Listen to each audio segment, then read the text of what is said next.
What drives consumers to make smart energy choices? Is it values, politics, or economic incentives? Research suggests it could be as simple as finding out what your neighbor is spending on their own utility bill. And so in this panel, we'll learn how social pressure can be utilized to create more affordable energy bills. And here to bring this conversation to life is Jim Kapsis, Vice President of Global Policy and Regulatory Affairs at OPower, and Susan Mazur-Stommen, cultural anthropologist and founder of Indicia Consulting. And my colleague Rebecca Rosen from The Atlantic will moderate this discussion. Welcome, everyone. Hi again, everyone. Thank you so much, Jim and Susan, for joining us this morning. Let's just start with the basic idea that a lot of policies are designed, kind of premised on the idea that consumers are going to behave rationally in some way. What does that look like in practice? Is that what we're seeing from consumers, just as a basic starting point? I would say not true. If you look at the field of behavioral economics, behavioral psychology, it tells us that while historically we've thought that price signals and cost is really what motivates all of us, it's not that simple. And so we wouldn't have a business as OPower if that were the case, because sort of the idea that I think we helped pioneer, based on a lot of the research from the academic community, is that people respond to non-price signals. So, like how are you doing, compared to your neighbors when it comes to your energy use, which is something that OPower sort of brought to the market, right? So social context is one of these things that's very important and influences our purchasing patterns, whether that's energy or whether that's other types of consumer products. Susan, what do you think? I totally agree. In fact, purchasing patterns is a really good example to bring up. One of the things that I like to talk about is that dead people do my grocery shopping for me. And when people look at me askance, I think, well, a lot of my purchasing decisions were made before I was born. I still buy things that my grandparents bought. I just grew up with them on the table, and I just live with them. That's my habit. My son is growing up with them. Life cereal, right? My son eats Life cereal because I ate Life cereal because my grandparents ate Life cereal. So I think most of us recognize that we're not rational creatures. However, when we put our policy hats on, we easily forget that, because we need to put policies through, and policies need to have things like objectives and outcomes and measurable outputs. And so we forget that it's a little bit more nuanced than that. One of the things you were saying to me earlier is that a financial incentive can even sometimes work against you. Can you talk about that? I can, but first I'll let Jim tackle that if he has any OPower information. Go for it. There's a lot of research about financial incentives. I'll just give two quick examples. One of which is that if somebody is already primed to do something from an altruistic perspective, maybe they are intrinsically motivated to help the environment or to be a good citizen, offering the money can subvert that impulse and make it feel like it's really they're being bribed to do something, or it may even feel like a job, and nobody likes their job, right? And the second way that it can backfire is that sometimes the amount of money is odd. So for example, we may think that we want to offer some people $500 to do something, and we think $500 is a relatively decent sized reward. But to that person, it's both too large and too small. It's both not large enough to really recompense them for their time and trouble as they see it, but at the same time, it's large enough that they feel maybe that they have to put in more effort than it was worth, and they would have been satisfied with a smaller amount. So financial incentives are trickier to implement. Yeah. Did you want to have an? I agree. I think we talk a lot about the difference between different kinds of motivation. So the extrinsic versus intrinsic. Extrinsic means like someone's going to pay you to do something, and that motivates you. Well, intrinsic means I'm going to do it because I think it's a good thing, it's the right thing. And what you don't want to do is take something people are already willing and motivated to do, and then pay them for it, because now they're only going to do it if they get paid for it, and that's not a good thing.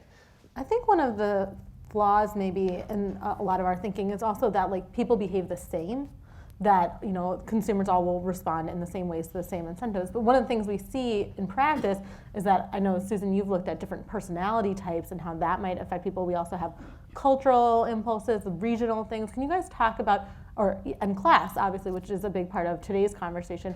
Can you talk about what you're seeing, kind of the nuances of how this plays out across different demographic groups in our society? Well, first I'd like to hear if Jim has any data on that. Yeah, I mean, I think the answer to the question is sort of yes and no. So I think from a behavioral science perspective, so there's a friend of mine who's Paul Dolan is the head behavioral economist for the London School of Economics. And when I go to London, we grab beers, and he likes to kind of talk about the reptilian part of our brain, right? So this is the part of our brain we all share, we don't control, and it's sort of like that prehistoric hardwiring that we have. And actually, most of us, we're really the same in a lot of ways, particularly how we respond to different kinds of information, different kinds of messaging. And in that way, segmentation and those types of things don't matter as much. So for example, if I show you a message that I want to motivate you, and I tell you that if you do this thing, you will avoid losing $100, right? That's actually more motivating than if I tell you, do this thing, and if you do it, I will pay you, if you're successful, $100. Because there's this concept called loss aversion, okay, which is literally hardwired into our brain. There have been countless studies, starting with Daniel Kahneman, who's the Nobel Prize winner from Princeton, who looked at this years ago, which says that we are much more motivated, right, by the idea of trying to avoid losing something we already have, right, than seeking something that is a gain. And that is regardless of right, class, race, language, country. It is the same for all of us. Well, another way that we've talked about is that ideology can motivate people in different ways. We definitely have seen some research where the same messaging can backfire depending on the political leanings of the recipient, and it can have really different outcomes. And that's another reason why a lot of us in the behavior arena talk about framing the message in a way that reaches people and touches on the language that they use in their everyday, their values, their habits, the way that they think about their identity, and so forth. What are some examples of that? Well, how would you frame it for different groups? I'll give you a quickie example.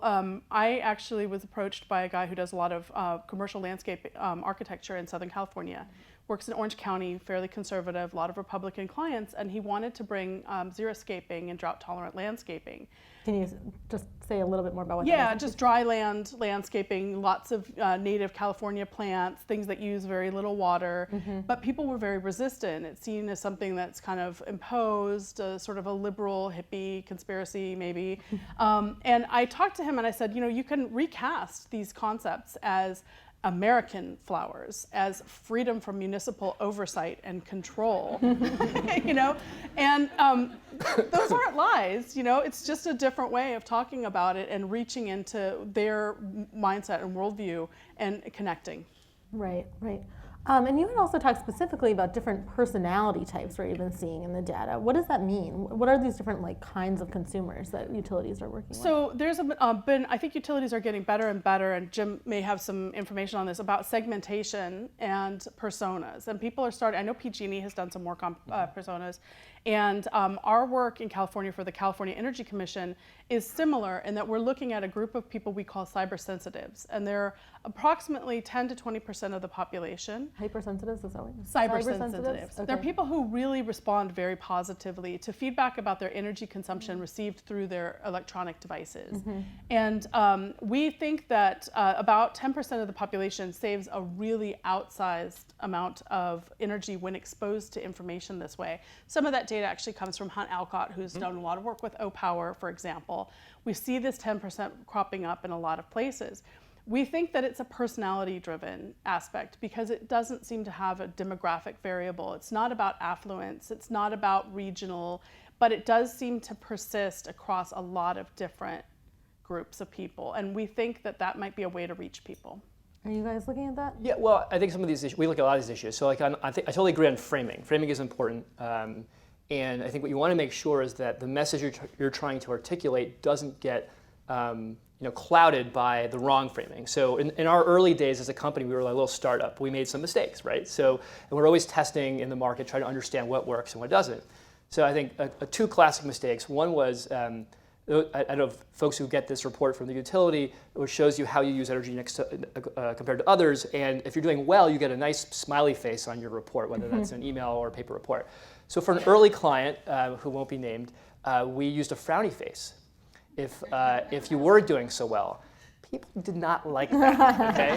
And it wasn't even like, it was both demotivating as opposed to motivating, and they called the utility being like, why are you sending me a frowny face? Like, this isn't very nice. So we don't do that anymore. It felt like they were getting a bad grade. Right. Yeah. And to the point about different ideologies, while if you do the messaging correctly, there should really be no difference in how people respond to information. Certainly from an energy perspective, we have seen no distinction based on ideology, income. The only factor that really matters is how much energy you use. If you use more energy, you are more likely to save more when you receive a behavioral message than if you use less. That is like the biggest predictor of outcome.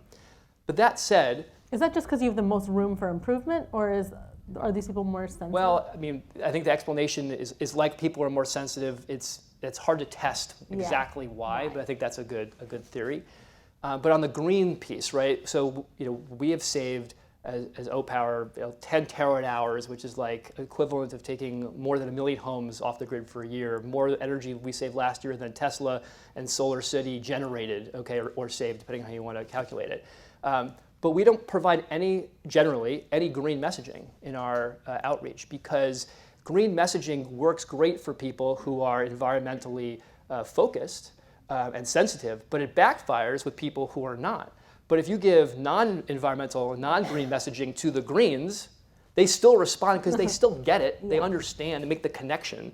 But if they're not prone to that and not sensitive to it, it will also work without the green messaging. We put green in there, and there could be a negative association. So you have to kind of get rid of the noise that does kind of feed negatively into maybe people's ideology or preconceived notions. And I'm sorry, I was just going to say there's UCLA research by Magali Delmas that was focused on exactly that many people who are resistant to green messaging actually are reachable through talking about their children, for example. So sometimes it's finding the thing that matters to them, and this is, again, really relevant to low and middle income programs, is actually talking to people where they are in the language that they understand, using peer champions that they respect.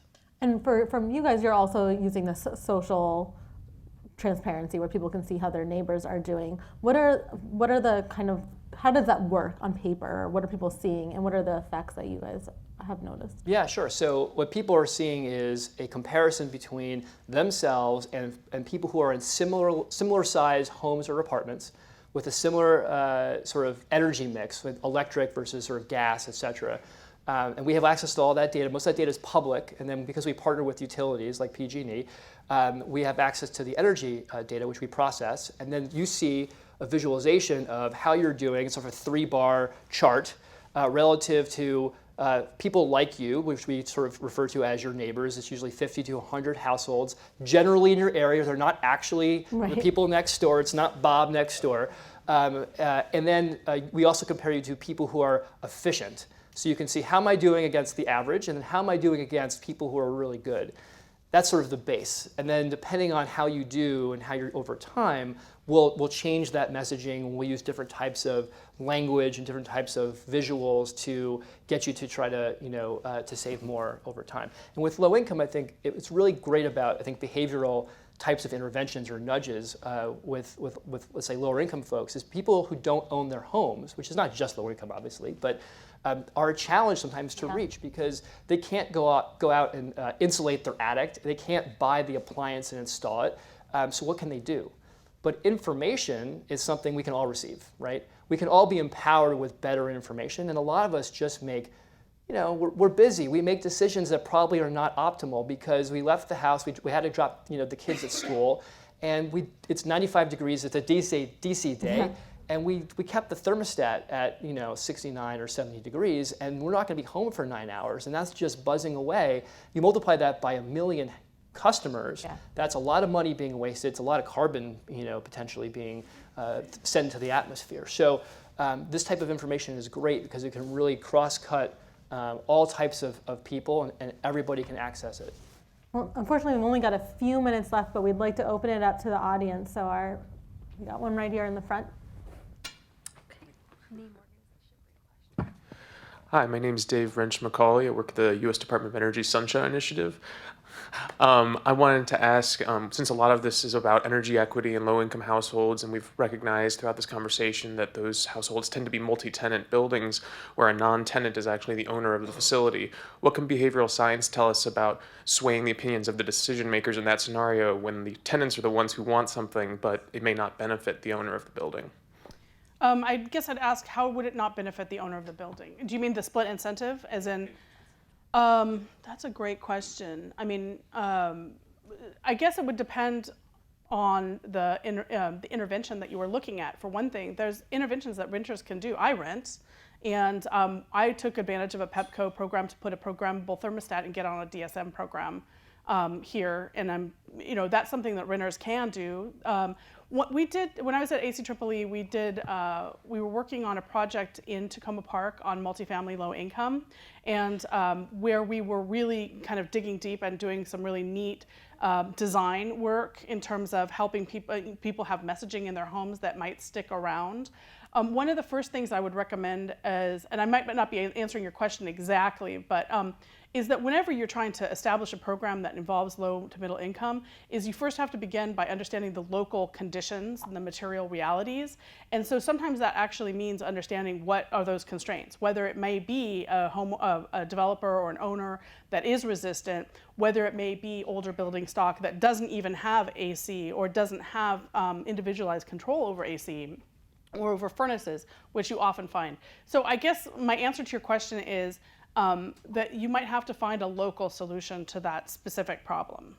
The agency problem is obviously a huge one in multifamily and in general in efficiency. One of the challenges I think we've seen in the market, particularly in multifamily buildings, is so many of them still in the U.S. and even worse overseas. They're master meters. They're not, each apartment doesn't actually have a meter attached to it. So you can't even really provide people with personalized information about their use because their bill isn't even really their bill. It's sort of an average, of the entire building divided by the units. And so what I think would be helpful, and I think through ARA, a lot of money went to deploy smart meters throughout the U.S. I think there are about 40-50 million now that are deployed. But I don't think we've seen as much as we maybe should have in the multifamily sector, and to try to kind of building by building, find ways to incentivize, whether it's the building owner or whether it's the municipality or whether it's federal agencies with appropriations from Congress, which are never easy to come by. Figure out ways to get those meters in those buildings, and then companies can take that data in partnership and deliver actual insights to the end users, to the inhabitants, right, to the residents, to help them use less. I'll also say what's interesting fact is that there's been research that's shown that just because you don't pay the bill doesn't mean you don't respond to behavioral messaging. So there's some work in the UK on this where one of the local housing authorities did an experiment with some of the economists that I know, and they looked at if we gave information behavioral, sort of similar to what OPower does, like here's how you do relative to others, even if they didn't pay the bill, they still use less. And it wasn't about the price incentive. It was about, wait a second, why am I wasting energy? That's silly, and why am I doing worse than the person next door? We are out of time, but thank you so much to these wonderful panelists, and thank you to everyone who has come to hear them today. Thank you. Thank you. Thank you to all of our speakers and our moderators for leading the conversation. I want to thank again our underwriter, PG&E, for making this conversation possible. And most of all, thank you to the audience for all of your great questions